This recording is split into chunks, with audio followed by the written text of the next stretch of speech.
आपका स्वागत करके मैं बहुत प्रसन्न हूं। मैं खुद चलकर आपको लेने आता, परंतु अस्वस्थ होने के कारण नहीं आ सका। इतने वर्षों बाद आपसे भेंट करके मुझे भी अच्छा लग रहा है। लंदन में मिले थे, वो दशहरे का दिन था। हाँ, तब वहां इंडिया हाउस में भी आपके स्वागत का सुअवसर प्राप्त हुआ था। बहुत समय बीत गया। आपने रत्नागिरी में हरिजन उद्धार का जो काम किया वो बहुत प्रशंसनीय है। हरिजन? हाँ, मेरे विचार से शूद्र शब्द का इस्तेमाल हमें नहीं करना चाहिए। उसकी जगह हरिजन कहना ठीक है। हरिजन तो हम सभी हैं। आप जिन्हें हरिजन कह रहे हैं वे शोषित हैं, पीड़ित हैं। मेरे विचार में जिस जाति व्यवस्था, कास्ट सिस्टम ने उन्हें इस दशा में लाया है उसे समाप्त कर देना चाहिए। नहीं नहीं, ऐसा करने से तो उलझने बढ़ेंगी। कास्ट सिस्टम में मेरा पूरा विश्वास है। वो हिंदू धर्म से अलग नहीं है। 4 वर्णों में विभाजित ये व्यवस्था हिंदू धर्म का आधार है। वो नेचुरल है और जरूरी भी। छुआछूत इसके कारण पैदा नहीं हुई। वो तो हिंदू धर्म के माथे का कलंक है, उसका अंग नहीं। अगर वो हिंदू धर्म का अंग नहीं तो कलंक कैसे बन गई? छुआछूत को समाप्त करने का एक ही रास्ता है, कास्ट सिस्टम को मिटा दिया जाए। कास्ट सिस्टम में महान शक्ति छिपी हुई है। इसके कारण हिंदू धर्म बिखरने से बच गया है। बच नहीं गया है महात्मा जी। कास्ट सिस्टम के कारण हमारा धर्म, हमारा समाज समाप्त होने के निकट पहुंच गया है। जिन्हें आप निम्न जाति का कहते हैं, उन लोगों को अपने महान धर्म से अलग होने से बचाना है, और जो अलग हो चुके हैं उन्हें वापस लाना है। मैं भी धर्म परिवर्तन के विरुद्ध हूं, परंतु सदियों पहले जो दूसरा धर्म अपना चुके हैं उन्हें वापस लाने की कोई जरूरत नहीं है। उन्हें वापस आना भी नहीं चाहिए।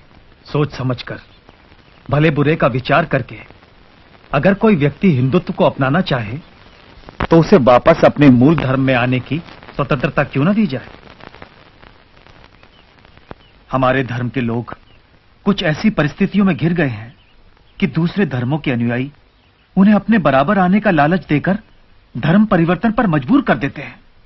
इसीलिए मैं कहता हूं, जिन प्रथाओं ने हमारे बीच ऊंच नीच का भाव लाया है, अब उनका कोई उपयोग नहीं है। मैंने उनके पुतले जला दिए हैं। इस प्रकार तो हिंसा बढ़ेगी। यह हिंसा नहीं, संघर्ष है। संघर्ष और क्रांति से नई उपयोगी व्यवस्था का जन्म होगा। आप भी तो स्वतंत्रता प्राप्ति के लिए संघर्ष कर रहे हैं, क्या उसकी कोई सार्थकता नहीं? मेरा आग्रह इस बात पर है कि आजादी उचित और नैतिक साधनों से प्राप्त हो।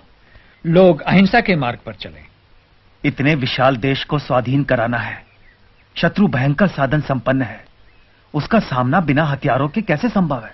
शत्रु के पास इतने ज्यादा हथियार हैं कि हम अपने थोड़े से हथियार लेकर उनके साथ बिल्कुल लड़ाई नहीं लड़ सकते। और फिर केवल इसी कारण मैं अहिंसा के मार्ग पर नहीं चल रहा। मेरा विश्वास है कि अहिंसा पूर्वक बर्ताव करने से हिंसक मनुष्य का हृदय परिवर्तन होगा। यदि एक गाल पर तमाचा खाने के बाद हम दूसरा गाल पेश करेंगे तो हमें दूसरे तमाचे के स्थान पर स्नेह मिलेगा। आपकी बात मनुष्यों के संबंध में सच हो सकती है, परंतु राक्षसों और पशुओं से ऐसी अपेक्षा नहीं की जा सकती। जिन हत्यारों ने जलियांवाला बाग में सैकड़ों निर्दोष निरपराध लोगों को गोलियों से भून डाला, उन्हें दूसरा अवसर नहीं दिया जा सकता। श्री कृष्ण को अंत में कंस और शिशुपाल का वध करना ही पड़ा। देश की रक्षा के लिए सेनाएं तो चाहिए। संपूर्ण अहिंसा का लक्ष्य असंभव है। महान लक्ष्य चाहे कितनी दूर हो, उसे सामने रख करके ही हम उसके निकट कहीं पहुंच सकते हैं। हमें उसकी ओर चलना है, उसी ओर चलना है।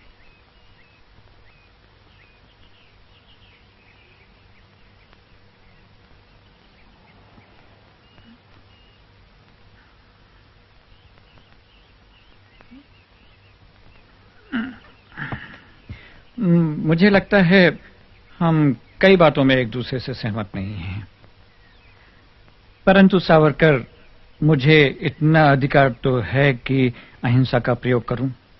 अपने निजी प्रयोग के तराजू में पूरे राष्ट्र को रखने से पहले राष्ट्र के हित और अहित की बात जरूर सोच लेनी चाहिए। मुझे आशा है हम फिर मिलेंगे और बातें करेंगे।